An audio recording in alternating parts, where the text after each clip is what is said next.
पूज्य भाई जी महाराज वयोवृद्ध अवस्था थी और एक गलित कुष्ठ था।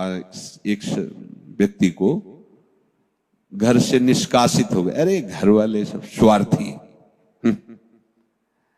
बुरा लगेगा जो मोहासक्त लोग हैं, क्योंकि वो जानते नहीं, जब देख लेते हमारे काम का नहीं है तब असली रूप इनका देखने का आता है। मेरे भाई, मेरे ताऊ, मेरे चाचा, मेरे मेरे मेरे। और जब उस व्यक्ति की, एक यहां ब्रजवासी थे, हम भिक्षा मांगने जाते थे, उनको ब्लड कैंसर था, 30 वर्ष की अवस्था होगी। तो वो बिहारी जी की गली के चबूतरे में बैठे थे। हमसे पूछते क्या मिला बाबा, ले कृपा मानते थे। उनसे पूछा आपका घर नहीं है क्या? उनका नहीं, यही। फिर आप ऐसे कैसे, जब देखो तो आप यहीं बैठे? बोले ब्लड कैंसर है, अब कोई दवा नहीं कराता, घर में कोई बात नहीं करता, तो बस बिहारी जी की याद में गली में बैठे रहते हैं। जब प्राण निकल जाएंगे निकल जाएंगे। नई अवस्था 28-30 की, ऐसा शरीर, एकदम पीला शरीर, आंखें धसी हुई ऐसी।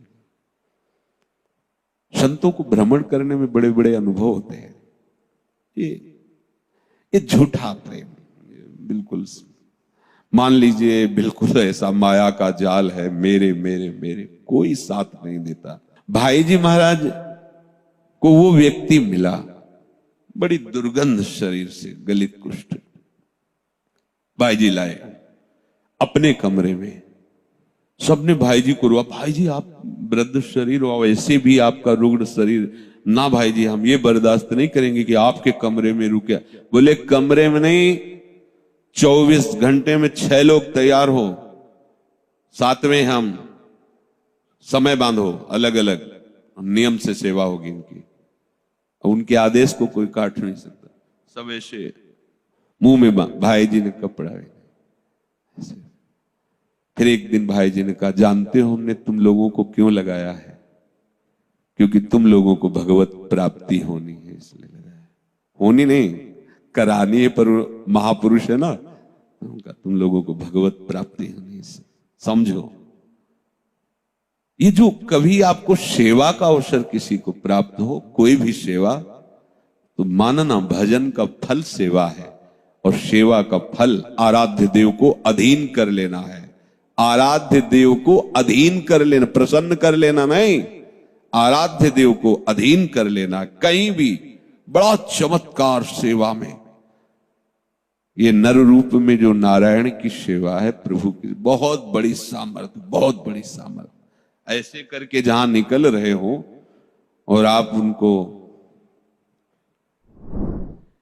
एक बार किसी सेवा के विषय में था, तब गुरुदेव भगवान ने कहा कि हरि बड़ी कृपा करते हैं तब किसी को सेवा देते हैं।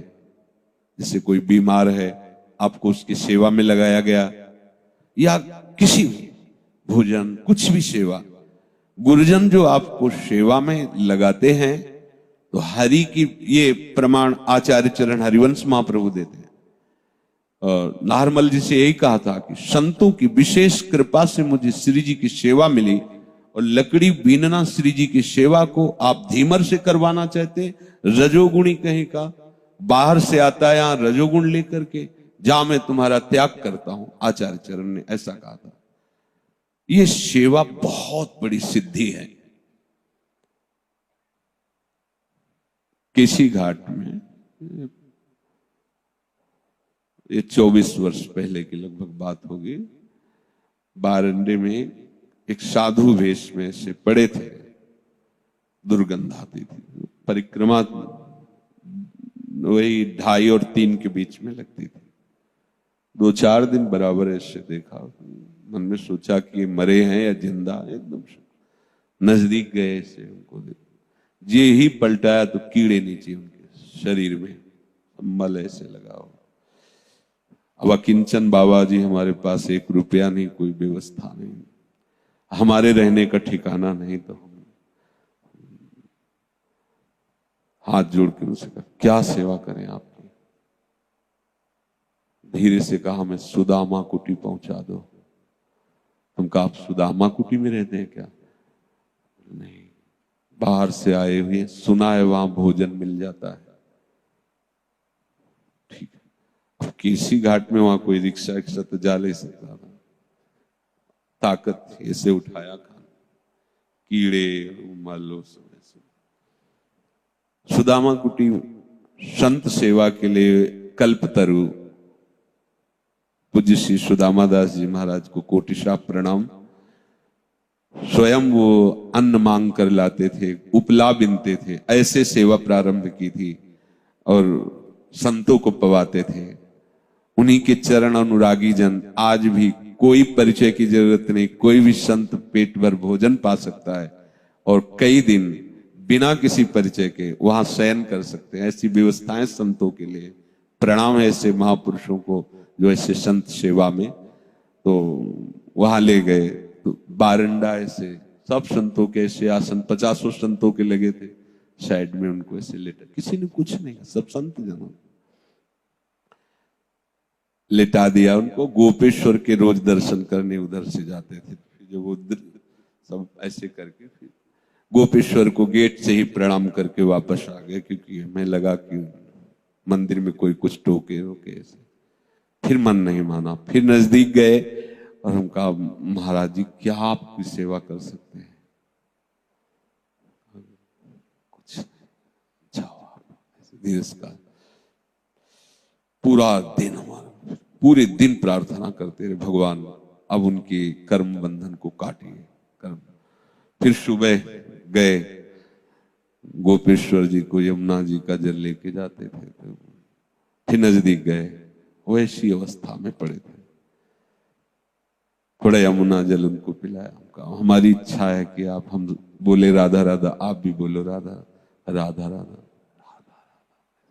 राधा राधा राधा राधा राधा। बस अंदर से कि श्री जी अब बस। तीसरे दिन नहीं मिले थे। फिर पता लगा महात्मा कहाँ गए, तो बोले उनका तो कल शरीर पूरा हो गया था, तो रिक्शा में डाल के और दाह संस्कार। सेवा से बढ़कर कोई लाभ नहीं, आप इतना समझ लो। जहां रहने का खाने का कोई ठिकाना नहीं था, इन्हीं संत महापुरुषों की कृपा से, श्री जी की शरणागति मिलकर के। तो जब कभी किसी को सेवा करने का अवसर मिले, कहीं न संप्रदायवाद देखना, न जातिवाद देखना, बस उसकी सेवा में लग जाना। प्रभु ने तुम्हें सेवा दी, ये बस ध्यान रख लेना। सेवा बहुत जल्दी उठाती, बहुत जल्दी आपके जीवन के प्रारब्ध का नाश करके नवीन प्रारब्ध रचने की सामर्थ्य ये सेवा में है, बहुत बड़ी सामर्थ्य सेवा में है। प्रभु कह रहे हैं कि कामना से रहित होकर किए गए कर्मों में फल देने की शक्ति का अभाव हो जाता है। भाव समझना, जैसे आप कोई कामना करके कर्म कर रहे हो तो एक सीमित फल है और आप उसे स्वाभाविक प्राप्त कर्तव्य मानकर कर रहे हो कि मुझे कर्तव्य प्राप्त हुआ, मुझे करना चाहिए, तो उसका असीम फल है। ये जो लोक लोकांतरों में भटकाने वाले फल हैं, ये कभी प्रकट नहीं होते। ये कर्म जो कर्तव्य पालन की निष्ठा से भगवत समर्पण के लिए प्रभु की आज्ञा मान करके किया जाता है, इसका सीधा फल भगवत प्राप्ति है। कह रहे हैं उनमें कभी फल प्रकट करने की सामर्थ्य ही नहीं रहती।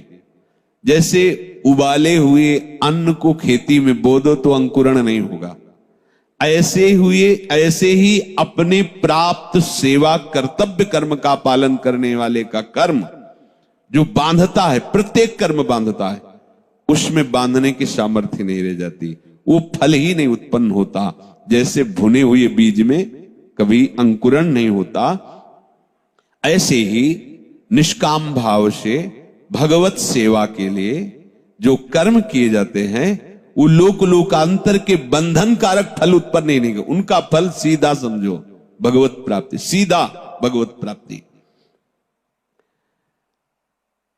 कामना रहित कर्म भगवत प्रसन्नता का भाव, तो भगवत प्राप्ति। पर कामना का त्याग तभी हो सकता है जब आपको इस बात का परिचय मिले कि हमारी कामना बहुत छोटी होती है और इसका फल बहुत बड़ा होता है। यदि हम कामना कर लेंगे तो फल में बाधा आ जाएगी, ऐसे समझो। अगर हम कोई भी अब जैसे कोई सेवा ऐसी बन गई और आपने कामना कर ली कि मुझे अमुक चीज मिल जाए, वो मिल गई, खत्म हो गया। अगर आपने कामना नहीं की तो अमुक व्यवस्थाएं ऊपर से होंगी और वो उसका फल नहीं होगा, क्योंकि आपने चाहा ही नहीं। उसका फल होगा प्रभु से सीधा संबंध, और संबंध का फल है कि वो पूरा भार अपने ऊपर ले लेंगे और वो अपनी तरफ से आपकी व्यवस्था करेंगे, माला माल हो गए ना। तो भागवतिक भाव वाले उपासक को कभी भी किसी भी कर्म के परिणाम की चाह नहीं करनी चाहिए, ये समझ लो। अगर हम उसके निष्कामता के भाव को समझाने की चेष्टा करें तो अपने सीधे समझ रहे हैं, अपने को मांगना नहीं आता। अपने ऐसे हैं कि जो अमूल्य वस्तु है उसमें किलो 2 किलो बैंगन लेके चले आएंगे, इतनी अकल वाले हैं, इसलिए उन्हीं के ऊपर छोड़ दो। सुतीक्ष्ण जी से भगवान कहते वरदान मांगो, तो उन्होंने कहा प्रभु मुझे पता ही नहीं कि वरदान क्या होता है और कैसे मांगा जाता है, ये क्या होता है और कैसे मांगा जाता है, आप ही हंस पड़े, बोले बहुत चतुर हो। समझना, ये परम चतुरता है कि किसी भी सेवा का, किसी भी भगवत कार्य का आप परिणाम निश्चित न कर ले कि अगर ये मैं कर रहा हूं ये हो जाएगा, घाटे में हो गए। अपने लिए अब हमको कुछ नहीं करना है, ध्यान देना, वो सब लौट के आपको ही होगा। पर अपने लिए यदि आपने कुछ मांग के कुछ किया तो कुछ में रह जाओगे, और अपने को समर्पित कर दिया, जिनको समर्पित किया उनके लिए कर रहे तो सब कुछ आपका हो गया। ये बड़ी चतुराई की बात है। अपने साथ कर्म का कोई संबंध नहीं, क्योंकि अपने लिए नहीं कर रहे। जब तक अपने लिए कर्म करोगे तब तक कामना बनी रहेगी, जब तक कामना बनी रहेगी तब तक संसार का चक्र ये आपको छोड़ेगा नहीं, फंसा लेगा आपको। भगवान कह रहे हैं कर्म करना ही है, फल की इच्छा न रखते हुए, ये पहले निश्चित कर लो। आप आगे बढ़िया वर्णन है, समय कम है। साधक जब अपना कल्याण चाहता है तो वो उकताता है, इस बात को समझ, जल्दी से भगवत प्राप्ति हो, कब जी श्री जी मिलेंगे, वो उकताता है। उकता करके वो सोचता है कि सब घर परिवार छोड़ दूं, सारे कार्य छोड़ दूं, एक जंगल में जाके एकदम ऐसे। ये उकताना और ये सोचना भगवत प्राप्ति नहीं है। बहुत धैर्य से, जंगल में कितने दिन टिकोगे, हवा खा के तो नहीं रहोगे ना, आना तो पड़ेगा गांव में भिक्षा, ये कर्म नहीं है क्या, आना तो पड़ेगा। वो 2 विभाग कर लेता है, ये संसार के काम छोड़ो, वही भगवत कार्य करो, भगवत भाव से, कहीं उकताने की जरूरत। हाँ, आपको वैराग्य हो रहा है, आप देख रहे हो अपने सब कर्तव्य के पालन में निष्ठ है, आप निकलो, सबसे अनुमति लो, निकलो और आप अपने मार्ग को चयन करो। यदि आपको वो सेवा मिली है, वो कर्तव्य मिला है, नाम जप करते हुए भगवत प्रसन्नता के लिए उस कार्य को करो। कर्मों का स्वरूप से त्याग करके साधक सोचता है कि मैं एकांत में बैठकर सिद्धि प्राप्त कर लूंगा, ये भ्रम है। अधिकतर बीमार हो जाते हैं क्योंकि मेहनत करके पहले खूब अब बैठे बैठे भारी शरीर, अब क्योंकि कर्म किए बिना रह नहीं सकते, तो अब कर्म क्या हो रहा है भाई? यही खाना पीना सोना हगना नहाना, समझ रहे हो ना? ये कर्म नहीं हो रहा क्या? वो सोच रहे कर्म के त्यागी, बोले हम तो संसार के त्यागी। ये संसार नहीं है क्या? बहुत सूक्ष्मता समझना। आपने भगवत भाव को समझा नहीं। एक किसान आदमी थे, उन्होंने देखा संतों को खूब सब प्रणाम कर रहे हो, महाराज जी अब हमें शिष्य बना लो। बन जाओ संतों, क्या हो तो चाहते ही कि सब भजन करें। पत्नी से लड़ झगड़ करके वैराग्य ले लिया और अब वहां महाराज जी के पास रोज नाना प्रकार के भोग सामग्री किसान आदमी पाते रहे, खूब अधिक पकवान आदि पा पा के, और साल भर में पी लिया हो गए, लीवर खराब हो गया। भजन में तो भोजन देख के बैरागी बोले थे ना, शरीर जो फूल गया सब ऐसे हो गए। बोले महाराज जी अब हम घर जाना चाहते हैं। बिल्कुल जाओ, वो तो निरपेक्ष माप, हिसकी हिसका बाढ़ा जोग, छीजी काया तन में रोग। ये उपद्रवी स्वभाव, उक्ताया स्वभाव की जरूरत नहीं, बहुत धैर्य से। तभी हम कहते हैं कि पकड़ो, छोड़ने की चिंता मत करो, पकड़ो श्री जी के नाम को, रूप को, लीला को, धाम को, और सुलझ के चलो। जब कभी तुम्हें कोई भागवतिक सेवा, किसी जीव की सेवा, संत की सेवा, ऐसी परिस्थिति जहां कोई छू न रहा हो, मतलब नाच पड़ना कि भगवान ने माया पर विजय प्राप्त करने के लिए मुझे अवसर दे दिया, मुझे सेवा का अवसर दे दिया। और जो आप घर परिवार की सेवा कर रहे हो, वो भी हमारा मार्ग भक्ति का है, जिसमें मानना है, हमें मानना है कि हमारे परिवार के रूप में मेरे प्रभु हैं, मैं उनकी सेवा करूंगा, मैं उनसे सुख लेने की भावना नहीं रखूंगा, उनको सुख देने की भावना करूंगा, मोह से नहीं, ममता युक्त होके नहीं, भगवत भाव से करूंगा। आप सच्ची मानिए, सच्ची मानिए, आपके बेटे के रूप में, आपकी बेटी के रूप में, आपकी पत्नी के रूप में, आपके परिवार के रूप में मेरे प्यारे ही हैं, दूसरा कोई नहीं।